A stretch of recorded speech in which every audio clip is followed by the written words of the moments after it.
Here at Happy Harbor Comics, 85 to 90% of its customers use plastic to pay for their purchases. In this day and age, you have to take credit cards, but it's always a shock at the end of the month when you see that one big chunk come out of your bank account to cover all those fees. Nearly $2,500 comes off of his bottom line each month. You don't just have one fee, there's all these other little extra fees in case somebody from the US was in here or somebody's using a special promotional card, or there's all sorts of little things. So it's not just one line item, it's like 4 or 5 up to 6 line items for like a single transaction. But a break is in the future. Visa and MasterCard, the big two credit card companies under threat of legislation, will be voluntarily lowering the transaction fees charged to retailers. 10% reduction in credit card fees.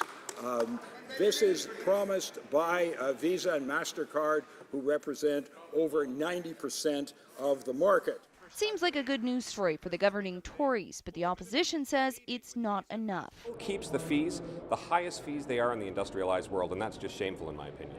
Adding it won't add up to much for consumers, a sentiment echoed by some local businesses. At the merchant level, it's really nothing, that we can celebrate too much. I mean, it's a very small percentage over a long period of time. United Cycle wouldn't divulge exactly how much it spends in fees, and marketing manager Hodgson says the cuts aren't deep enough for you to notice any change at the till.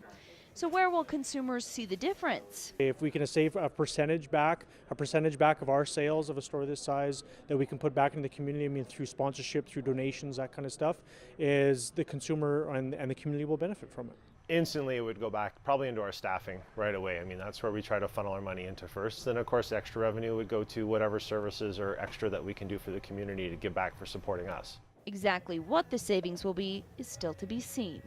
Quinn Oler, Global News.